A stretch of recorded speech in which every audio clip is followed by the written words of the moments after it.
Savage kingdom के season 2 के episode 1 में हमने देखा जब नॉर्दर्न प्राइड को उनके पिता के भयंकर सच का पता चला, उनमें बदले की आग दहकने लगी। साथ ही नियो का सामना उसके हिंसक पिता डार्क आइज से हुआ। यहाँ तक कि किंग सेकिकामा भी अपने ही बेटों के विद्रोह से डरने लगा। किंगडम में हर क्लैन का एक राजा होता है और वह किस तरह राज करता है, यही चीज डिसाइड करता है कौन सरवाइव करेगा और कौन मरेगा इस सैवेज किंगडम में। बने रहिएगा वीडियो के अंत तक और मुझे इंस्टाग्राम में फॉलो जरूर कीजिएगा। साथ ही चैनल को सब्सक्राइब करके बेल आइकन दबाना मत भूलिएगा, क्योंकि आप देख रहे हैं facts volume the amazing kingdom of animals. आज एक्सप्लेन करने जा रहा हूं सीजन 2 के एपिसोड 2 का, जिसका नाम है फर्स्ट ब्लड। सटाओ और उसकी 2 बहनें आपस में मिलकर सभी के नजरों से दूर 8 कब्स को पाल पोस कर बड़ा कर रही है। बदले की भावना उनकी रगों में खून बनकर दौड़ रहा है, लेकिन वह बदला तभी ले पाएंगी जब वे सरवाइव करेंगी। और सरवाइव करने के लिए ही नॉर्दर्न प्राइड सटाओ की लीडरशिप में एक ज़ेब्रा काफ का शिकार करता है, पर इतने छोटे शिकार से काम नहीं चलेगा। फ्यूचर फाइटर्स और फ्यूचर मदर्स को और भोजन चाहिए अपने आप को बिल्ड करने के लिए, क्योंकि यही 8 कब्स सटाओ और उसकी बहनों की चाबी है द ग्रेट मार्च पर कब्जा पाने की।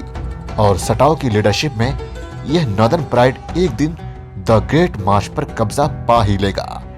फिलहाल किंगडम में सर्द मौसम ने अपना असर दिखाना शुरू कर दिया है और इसी वजह से एनिमल हर्ड्स में हलचल शुरू हो गया है, यूं कहें तो माइग्रेशन। और इसी हर्ड का पीछा करते हुए सटाओ और उसकी सेना द ग्रेट मार्च की तरफ बढ़ने लगते हैं, जहां मौत इनका इंतजार कर रहा है। नॉर्दर्न प्राइड में जन्मे कब्स से अलग सेकिकामा के कब्स एक शानदार जगह पैदा हुए हैं, जहां वे एक लग्जरियस लाइफ जी रहे हैं। यही यंग कब्स इसके भविष्य को तय करेंगे, जिसे सेकिकामा ने दुनिया की नजरों से छुपा कर रखा है, एक सीक्रेट वेपन की तरह। यहां सेकिकामा एक ट्रस्टेड गार्जियन और एक प्रोटेक्टिव फादर का रोल प्ले कर रहा है, जबकि सेकिकामा की क्वींस शिकार का काम कर रही है। सब कुछ सही चल रहा है, पर अब समय आ गया है कब्स को पूरे प्राइड से मिलाने का। जाहिर है इन कब्स को देखकर सभी खुश नहीं होंगे। सत्ता के भूखे इनके 3 सौतेले भाई इन्हें कभी भी मार सकते हैं, लेकिन इनकी मां ऐसा होने नहीं देंगी। वेल, सेकिकामा की देखरेख में इन्हें कोई छू भी नहीं सकता। प्रिंसेस यह सब देखकर चल रहे हैं, क्योंकि एक समय था जब तीनों भाई सेकिकामा के चहेते थे। भले ही किंग सेकिकामा बूढ़ा हो रहा हो, पर यहाँ वह सबसे ताकतवर है। नियो शायद यह नहीं जानता वह कितना भाग्यशाली है, क्योंकि लेपर्ड रॉक की क्वीन होने के नाते अक्सर मार्श प्राइड द्वारा किया गया शिकार का कुछ हिस्सा साबा को मिल जाता है। नियो शिकार को चखने के लिए बेताब हो रहा है, पर वह जानता है उसे साबा को क्रॉस नहीं करना है। हालांकि एक चीज है जो वह सीख रहा है, और वह है पेशेंस रखना। साबा के जाते ही नियो खाना शुरू कर देता है, तभी वहां डार्क आइज पहुंच जाता है, जिसे वह शिकार चाहिए, और जो उसे चाहिए होता है वह उसे लेकर रहता है, क्योंकि सही मायने में नियो अपने पिता के टेरिटरी में महज एक मेहमान है। साबा जानती है डार्क आइज कितना खतरनाक है और वह क्या क्या कर सकता है। नियो डार्क आइज की डर से शिकार छोड़कर चला जाता है। नियो को अपना रास्ता खुद चुनना होगा, भले ही वह कितनी भी कठिनाइयों से भरा हो।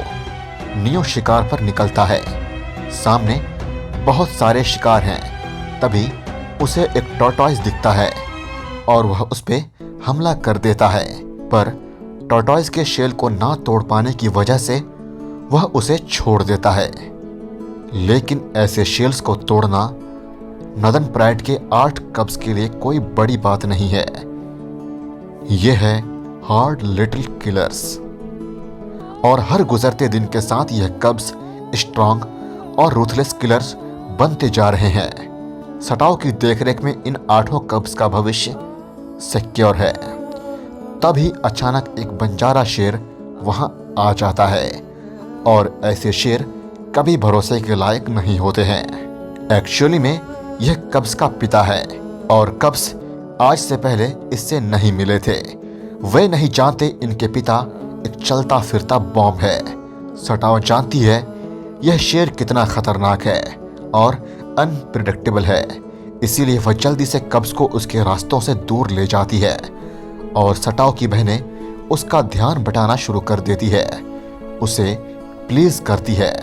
सटाओ चाहती है उसकी बहनें उसका ध्यान बटाते रहे, पर वह शेर उसकी भूख इससे नहीं मिटने वाली है। उसकी भूख तो मिटेगी इन कब्स के फ्रेश मीट से।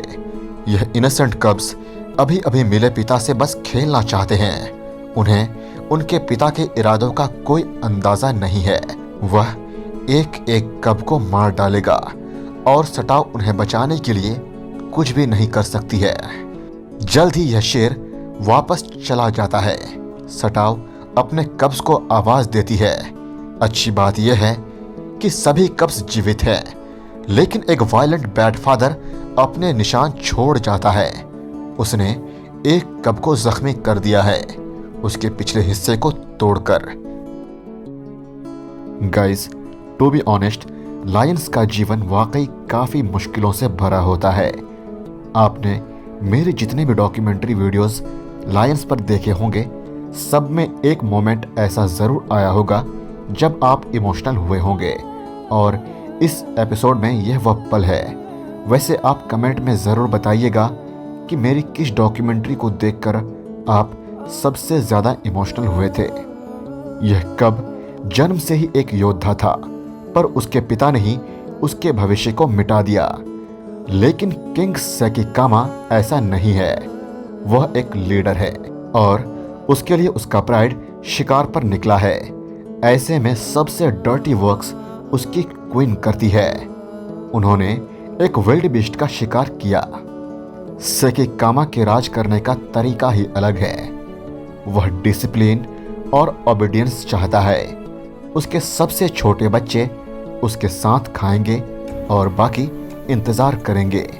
सेकिकामा ने अपना पेट भरा, और उसके उठते ही बाकी मेंबर्स शिकार पर टूट पड़े।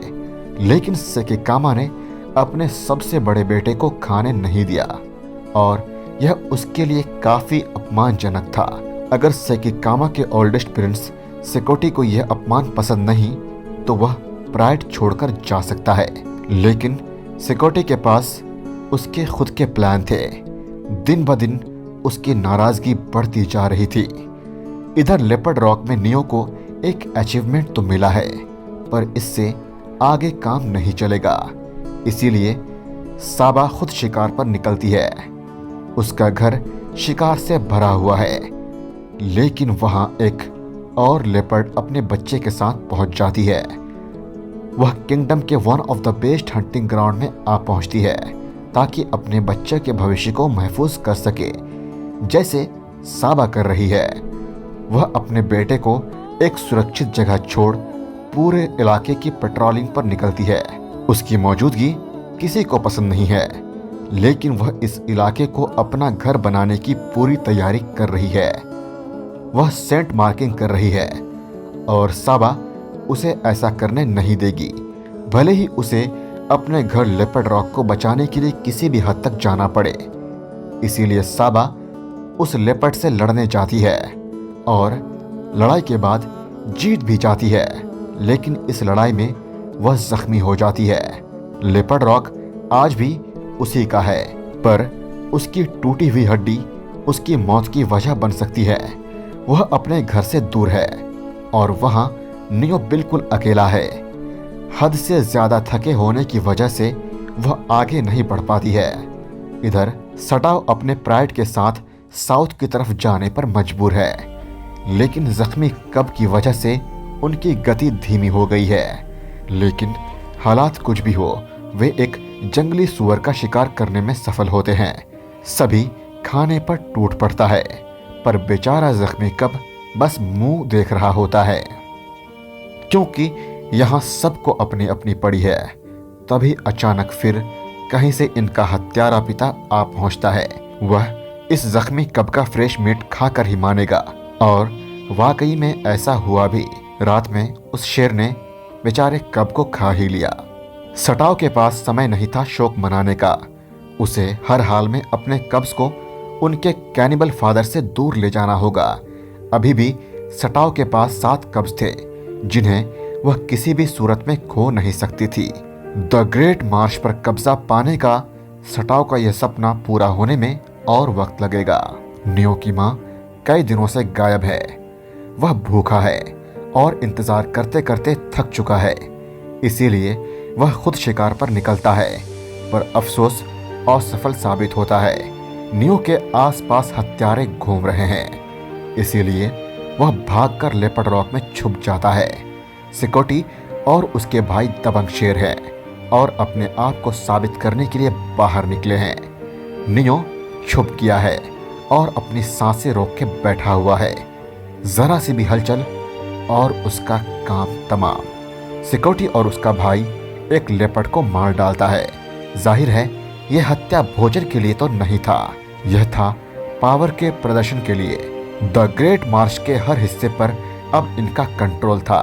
इस बात से यहाँ तक कि सेकिकामा भी गर्व महसूस कर रहा था अपने बेटों पर। उधर साबा डेस्परेटली कोशिश कर रही है अपने घर पहुंचने की, ताकि अपने बेटे को ढूंढ सके, पर शायद बहुत देर हो चुकी है। साबा लगातार आवाज दे रही है। तभी नियो दिखता है। थैंक गॉड नियो जीवित है। नियो जानता था कैसे सरवाइव करना है और छुपकर रहना है। साबा ने उसे इस मामले में काफी अच्छे से ट्रेन कर रखा था। सिकोटी और उसके भाइयों के हाथों बलि चढ़ने वाला उस लेपर्ड का बेटा था जिससे साबा की लड़ाई हुई थी। अभी भी साबा का किला सुरक्षित है, जहां वह छुपकर अपने जख्म भर सकती है। सटाव की बदला लेने की चाहत और जंग अब बस सर्वाइवल बैटल में बदल चुका है। इनका मर्डरस और कैनिबल किंग इनकी परेशानियों को बढ़ाता जा रहा है। ना ही पीने को पानी है और ना ही खाने को भोजन। अगर कुछ बचा है तो वो है जायंट बफेलोज, जिससे जीत पाना लगभग नामुमकिन है। ऐसे में वे और एक कब नहीं खो सकते, लेकिन अगर ऐसा ही रहा तो वे भूख से ही मारे जाएंगे। फिलहाल एक चमत्कार की जरूरत है, और चमत्कार हुआ भी। उन्हें एक मरा हुआ हाथी मिला जो किंगडम की रूह निकालने वाली गर्मी और सूखे को बर्दाश्त नहीं कर पाया।